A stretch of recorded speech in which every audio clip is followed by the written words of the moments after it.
नमस्कार मित्रांनो, स्वागत आहे तुमचं माझ्या डिवाइन वास्तू टिप्स या यूट्यूब चॅनलमध्ये। आज आपण खूप महत्त्वपूर्ण विषयावर बोलणार आहोत। विषय असा आहे की खूप कमी लोकांना हा विषय माहिती असतो आणि काही लोक माहिती नसताना या विषयाकडे वळत असतात। तर विषय म्हणजे काळा धागा याविषयी आपण आज बोलणार आहोत। काळा धागा तुम्ही पाहिला असेल, पण याचा उपयोग आपण खूप वेगवेगळ्या ठिकाणी करत असतो। काळा धागा लहान मुलांच्या पायामध्ये, हातामध्ये, गळ्यामध्ये वापरला जातो किंवा बांधला जातो। त्याप्रमाणे मोठ्या व्यक्ती, मुलं, मुली किंवा बऱ्याच लोकांना तुम्ही पायामध्ये, हातामध्ये, तंडामध्ये, कमरेमध्ये, गळ्यामध्ये अशा ठिकाणी काळा धागा बांधलेला तुम्ही पाहिला असता।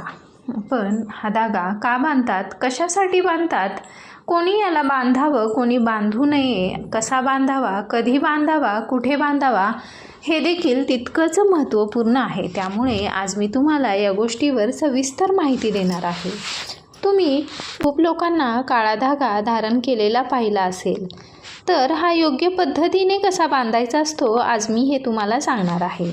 काळा धागा फक्त नजर टाळण्यासाठी नाही, तर तो ज्योतिषशास्त्रानुसार तुमच्या ग्रहावर देखील परिणाम करत असतो। पण चुकीच्या पद्धतीने बांधला तर फायदा होण्याऐवजी त्याच्यापेक्षा जास्त त्याचं नुकसान होऊ शकतं। आज आपण जाणून घेणार आहोत काळा धागा बांधण्यामागं ज्योतिषशास्त्र, योग्य पद्धत आणि त्याचे नियम।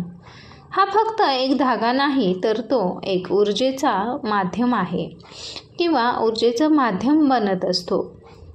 ज्योतिषशास्त्रानुसार काळा रंग हा विशेषतः शनिग्रहाशी संबंधित मानला जातो। शनिग्रह काय करतो? शनिग्रह कर्माचं फळ देतो, अडथळे निर्माण करतो, पण योग्य उपाय केल्यास स्थिरता देखील देत असतो। काळा धागा बांधल्याने शनीचा नकारात्मक प्रभाव कमी होण्यास मदत होते। तसंच हनुमानजींची उपासना केल्याने शनीचा त्रास कमी होतो। आपल्या शरीराभोवती एक एनर्जी फील्ड असते, त्याला आपण ऑरा म्हणत असतो। जेव्हा कोणीतरी आपल्याकडे ईर्ष्या, नकारात्मक भावना ठेवतो, तेव्हा त्या एनर्जीमध्ये डिस्टर्बन्स येत असतो, म्हणजे आपला ऑरा वीक व्हायला सुरुवात होते।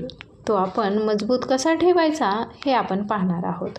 काळा धागा हा त्या नेगेटिव्ह एनर्जीला ॲब्झॉर्ब करतो आणि आपल्याला प्रोटेक्शन देत असतो, आपला ऑरा मजबूत बनवत असतो। हा धागा कधी बांधावा, तर सर्वात योग्य दिवस म्हणजे मंगळवार।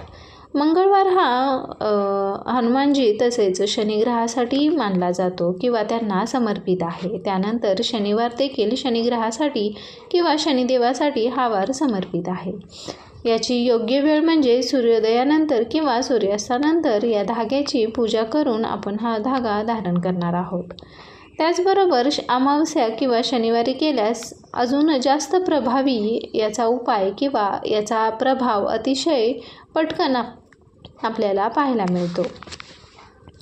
त्यानंतर हा धागा कोणी बांधावा, तर हा धागा आपण स्वतः देखील स्वतःला बांधू शकतो, पण बेस्ट असेल तर आपले आई, आपले वडील किंवा आपले गुरु व्यक्तींनी कडून हा धागा बांधून घ्यावा, कारण त्यांची एनर्जी आपल्यासाठी पॉझिटिव्ह आणि प्रोटेक्टिव्ह असते। म्हणून या लोकांकडून, वडीलधाऱ्यांकडून, यामध्ये आई, वडील किंवा गुरु व्यक्तीकडून हा धागा बांधून घ्यावा। त्याचबरोबर हा धागा कोणी बांधू नये हे खूप महत्त्वाचं आहे किंवा हा भाग खूप महत्त्वाचा आहे। ज्यांच्या मनात तुमच्याबद्दल मत्सर, वाईट भावना आहे, त्यांच्याकडून हा धागा बांधून घेऊ नका। सतत नकारात्मक बोलणारी व्यक्ती असेल तर त्यांच्याकडून हा धागा बांधून घेऊ नका। ज्यांची स्वतःची एनर्जी अनस्टेबल आहे, अशा लोकांकडून हा धागा घेऊ नका किंवा त्यांच्याकडून बांधू नका, कारण जो धागा बांधतो त्यांची एनर्जी तुमच्यावर ट्रान्सफर होत असते। म्हणूनच चुकीच्या व्यक्तीकडून बांधलेला धागा उलट परिणाम देतो। त्यानंतर हा धागा कुठे बांधावा? जर तुम्ही पुरुष असाल तर तुम्ही उजव्या हातात किंवा शरीराच्या उजव्या बाजूला हा धागा बांधणार आहात, कारण उजवा भाग, पुरुषांचा उजवा भाग हा सूर्याची एनर्जी किंवा सूर्याची ऊर्जा दर्शवत असतो। जर तुम्ही महिला असाल तर तुमच्या शरीराच्या डाव्या भागात, डाव्या बाजूला तुम्ही हा धागा बांधणार आहात, कारण डावा भाग, महिलांचा डावा भाग हा इमोशन साईड म्हणजे चंद्राची ऊर्जा दर्शवत असतो। पायात बांधायचा असेल तर उजव्या पायात तुम्ही हा धागा बांधू शकता। मुलांसाठी हातात किंवा कमरेला हा धागा बांधायचा आहे. त्यानंतर हा कसा बांधायचा असतो किंवा याच्या काही रिच्युअल्स असतात, मेथड्स असतात, ते आपण पाहूयात. काळा धागा घ्या, मंदिरात किंवा त्याची घरी पूजा करा, त्यावर सिंदूर किंवा कुंकू लावा आणि ओम हनुमते नमः या मंत्राचा 11 वेळा किंवा 21 वेळा जप करा. हा मंत्र 11 वेळा किंवा 21 वेळा म्हणा. मग श्रद्धेने हा धागा बांधा.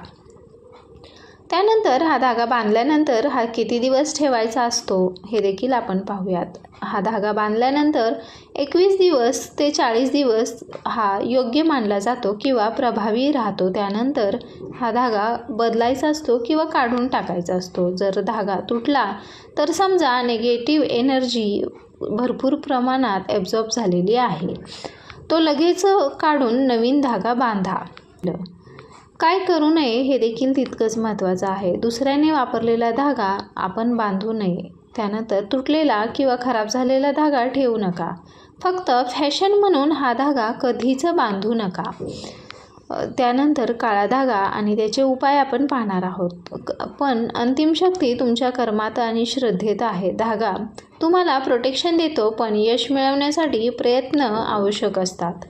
जर तुम्हाला मॅक्झिमम फायदा हवा असेल तर प्रत्येक मंगळवारी हनुमानजींच्या समोर दिवा लावा आणि ओम हनुमते नमः या मंत्राचा 108 वेळा जाप करा. काळा धागा बांधणार असाल तर योग्य पद्धतीने बांधा. तुम्हाला माहिती आवडली असेल तर लाईक करा, शेअर करा आणि अशाच महत्त्वपूर्ण माहितीसाठी चॅनलला सबस्क्राईब करून ठेवा.